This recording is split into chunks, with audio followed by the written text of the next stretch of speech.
We are live now. Welcome to AS के classes. लीजिए students, अब आपके सामने कक्षा 10वीं अर्धवार्षिक परीक्षा वर्ष 2023-24 संस्कृत विषय का सिलेबस लेकर के आ चुका हूँ। आप देख लीजिए कि संस्कृत से किस किस पाठ से प्रश्न देखने को मिलेगा और कौन कौन सा चैप्टर्स आपको प्रिपेयर करना है। देखिए, अर्धवार्षिक परीक्षा के लिए जितना महत्वपूर्ण है उतना ही पढ़ के जाएं, क्योंकि आपके अर्धवार्षिक परीक्षा का नंबर जुड़ेगा आपके वार्षिक परीक्षा में। ज़्यादा मेहनत नहीं करना है। तो अर्धवार्षिक परीक्षा के लिए सभी चैप्टर्स को बताने वाला हूँ जो एमपी बोर्ड द्वारा भेजा गया है। Got it. आगे बढ़ते हैं। तो सबसे पहले आपका चैप्टर नंबर फर्स्ट यहाँ पे लिखा गया है।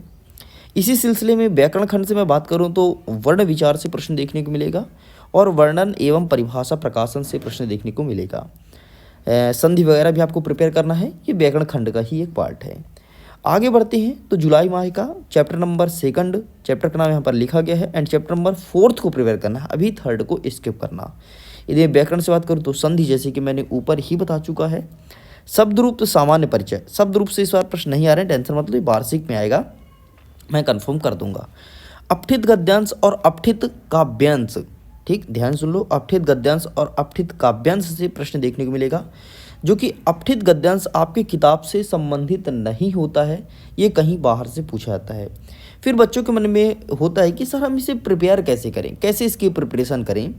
तो वेरी सिंपल यार, आपके किताब में, परीक्षा अध्ययन में, परीक्षा बोध में एक आध अपठित गद्यांश दिया हो तो उसे पढ़ लीजिए, वहाँ से हो सकता है प्रश्न देखने को मिले, या फिर हूबहू वैसे ही प्रश्न देखने को मिलेगा। तो बहुत ही आसान है, मैं सब प्रिपेयर करा दूंगा, टेंशन मत लो। आगे बढ़ते हैं next chapter, chapter number fifth and chapter number sixth, ठीक है, इसे अच्छे से प्रिपेयर करना है। आगे देख लेते हैं, व्याकरण से प्रत्यय और उपसर्ग से प्रश्न देखने को मिलता है, और ज़्यादा नहीं, एक एक प्रश्न देखने को मिलता है, मतलब 2 नंबर का केवल यहाँ से कवर होगा।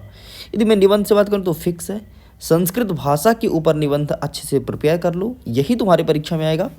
इसके बाद आगे बढ़ते हैं, पत्र लेखन की बात करूँ तो पत्र लेखन में आपको छुट्टी के लिए आवेदन पत्र, इसे अच्छे से प्रिपेयर करना है। देखो, जो चीज़ बोल रहा हूँ ध्यान सुन लो, यही आपके प्रश्न में देखने को मिलेगा। पाठ्यगत व्याकरण मतलब पाठ से संबंधित व्याकरण, कोई मतलब नहीं, इससे चाहो तो आप स्किप कर सकते हो। आगे बढ़ते हैं सितंबर माह के सिलेबस में। नेक्स्ट चैप्टर का नाम यहाँ पर लिखा गया है, चैप्टर का पॉइंट तो मेंशन नहीं, लेकिन नाम लिखा गया है, ठीक है। वही व्याकरण, कृदंत प्रत्यय, तदित प्रत्यय और स्त्री प्रत्यय। अब यहाँ से 2 चीज़ आपको अच्छे से प्रिपेयर करना है, एक है आपका कृत प्रत्यय और दूसरा है आपका तदित प्रत्यय। इसे प्लीज़ अच्छे से प्रिपेयर कर लीजिएगा, यहाँ से क्वेश्चंस देखने को मिलेगा। आगे बढ़ते हैं तो समाज से डेफिनेटली प्रश्न आता है, बाकी इन सबको मैं ऊपर ही बता चुका हूँ। आगे देखते हैं नेक्स्ट चैप्टर, आपका चैप्टर नंबर 8 विचित्र और साक्षी, चैप्टर का नाम लिखा गया है। हाँ, अब यहाँ से आपको कारक और विभक्ति अच्छे से करना है बेटा। कारक और विभक्ति से हर साल प्रश्न आता है, 1 नंबर का, 1 नंबर का आता है। देखो, ज़्यादा नहीं आता है तो बोलो कि सर 1 नंबर का आता है, तो फिर इसे चाहो तो हम स्किप कर सकते हैं। अरे तो भाई, 1 नंबर 1 नंबर 1 नंबर वाले ऐसे कितने सारे चैप्टर हैं, किसको किसको स्किप करोगे। इसलिए कारक और विभक्ति को अच्छे से करना है, बाकी ये सब ऊपर डिस्कस कर चुके हैं।